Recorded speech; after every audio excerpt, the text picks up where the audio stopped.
Charles Bukowski was inspired to write about the common faceless American. He understood that slavery never ended, it merely was extended to all colors. Common, raw, everyday activities moved him to dream up metaphors that somehow hit home with us dreamers, lovers, poets, and free spirits. Most of us overlook the small details of the daily grind. We choose to ignore the ugly and the grotesque. But to Bukowski, these little dirty snippets of reality are what drove him to carry on. Life is hard, unfair, and downright brutal at times. The trick is to find humor in it. And I wonder what Bukowski would think about no free toast. Maybe we are in luck. What if we look hard enough and we find it? Anyone who has lost a father will know you change a little bit after he is dead and his spirit has entered your body, and you just seem to know. You have changed. You don't know why, but over the years you've figured it out. This is the case with every reincarnated spirit. They can choose which bodies to enter, and they can leave any time and choose another body. Bukowski and Hemingway and every other artist who ever died, they can continue their art, their journey, merely by entering a body and connecting to the brainwave. Bukowski has done just that, not once, not twice, but many times.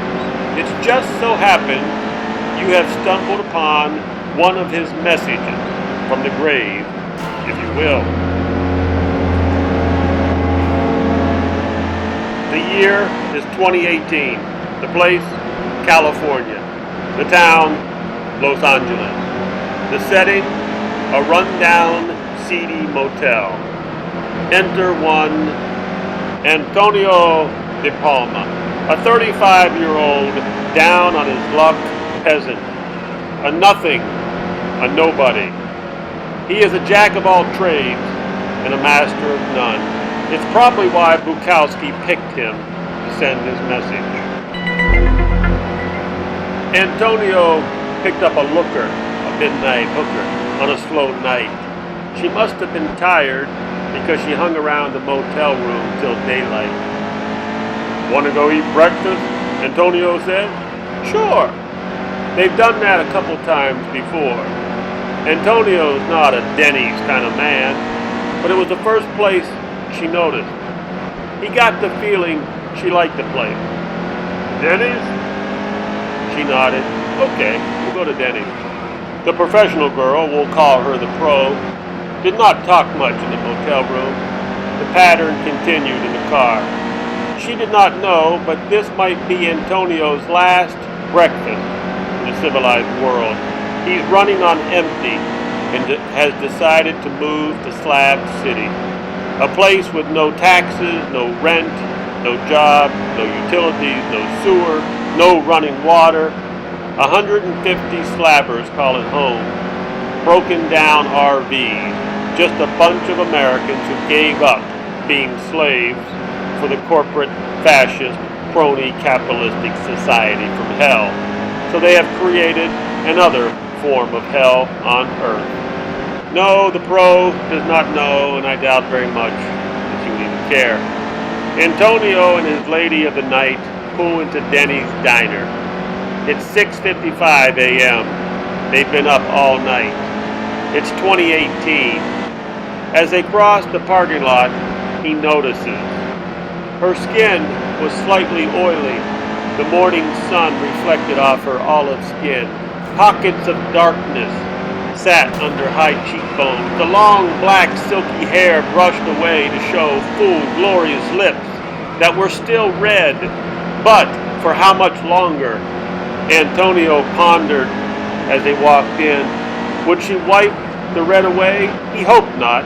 He wished the red lips would stay. They walked through the door. Suddenly, the waitress appeared. Table for two, sir? Yes. They sit in a booth. It is red. Would you like orange juice or water? No, just the menu, please. Here you go. Antonio looked at the pro. 2 supreme egg omelet breakfasts? She nodded. Yes, that's what we'll take. 2 supreme egg omelet breakfasts. Coming right up, sir. The pro was quiet. Had a bad night, I guess. Antonio looked out the window. Finally, they were served. The waitress says, Coffee, sir? Yes, please. Ma'am? She nods yes. The pro gives Antonio a strange look. What's the matter, he said. There's no toast. Jesus Christ. But the waitress had already rushed off. 5 minutes later, she comes back with the coffee. Here's your coffee, sir. Sweet and low? No. You forgot our toast. No, I didn't. Do you see it here anywhere, honey? Toast is extra, baby. This ain't 1960. Don't baby me, bitch. Now go fetch our toast. How dare you talk to me like that? Antonio was getting angry, and it showed. He took a deep breath. Every breakfast in America comes with free frickin' toast. She said, Sir, this is California, and it's 2018. Antonio looks at the pro. She shakes her head. He gently picks up the table napkin on his lap and wipes away the red ketchup from his lips. The waitress, still lingering, she is more than annoyed. Antonio tells her again, Go get my toast, sourdough, or take this omelet and piss-cold hash browns back to the sweaty hash-slinging monkey who made it, along with my refund, pronto. Then from out of nowhere, there's the greasy, hash-brown monkey. Dolores, what's wrong? This guy thinks toast is complimentary. He starts to laugh. Buddy, where are you from? Toast is extra. Now pay up or shut up. Fork in hand, into the table it is slammed. A loud clank and a bam. People look. Antonio gets up. The waitress backs away. The hash brown monkey's no longer laughing. Antonio has swelled up. He's 3 inches taller. He's angry, about to explode. His chest is expanded. His eyes are bulging, face red. His arms are tight and flexed, on his tippy toes and ready to pounce like a cat on a mouse. They sense the situation is out of control. Antonio turns around. The grease monkey has disappeared. The waitress slid away in fear, hightailed it to the back. Antonio looks down at Lady Pro sitting there. She's got her little mirror out, and she's wiping away the red lipstick. The moment is over. Antonio walks outside, screaming at himself inside. He's ready to pop. Outside, he catches his breath, and the fresh air helps. He calms down. After 5 minutes, he walks back in.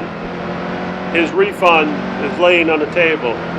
The pro is silent, and her lips are no longer red. She leaves a $2 tip. Antonio feels cheap. They walk out the door. He looks back, and the cooks are staring at him. Outside they stand. I gotta go.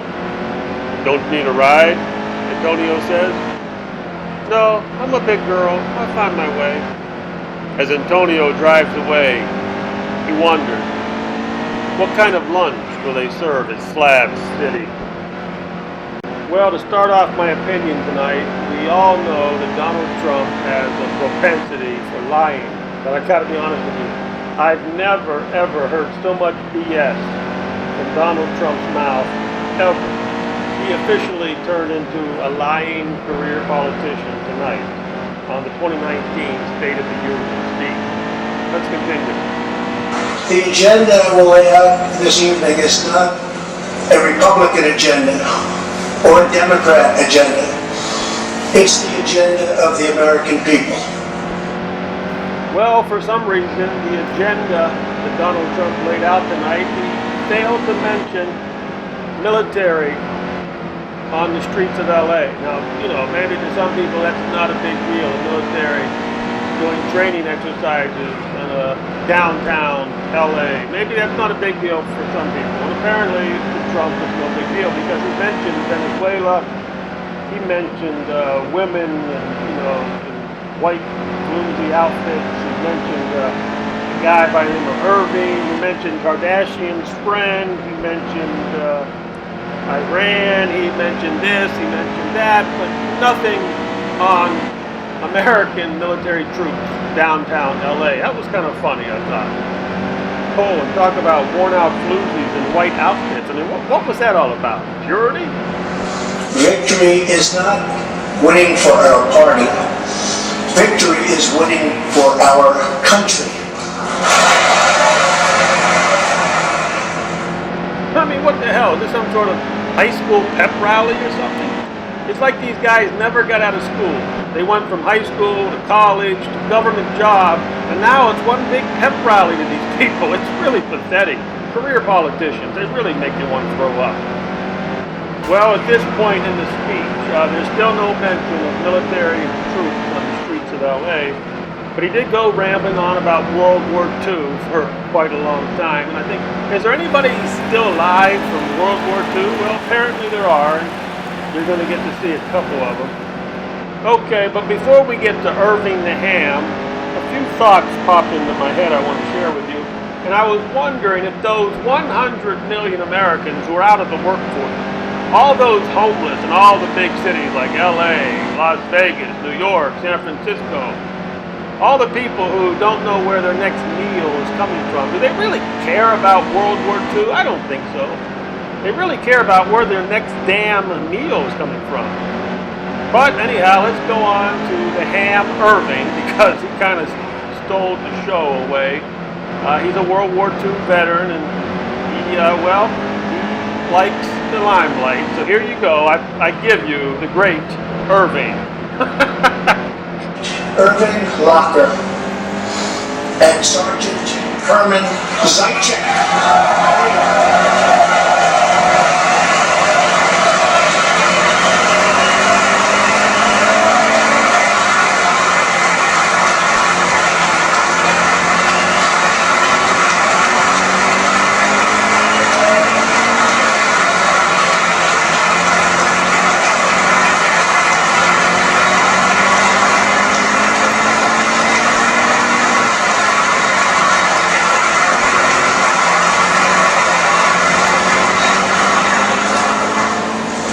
Gentlemen, we salute you.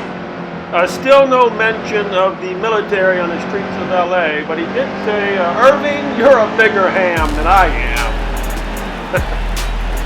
1,000,000 miles through space to plant the American flag on the face of the moon. Half a century later, we are joined by one of the Apollo 11 astronauts who planted that flag, Buzz Aldrin.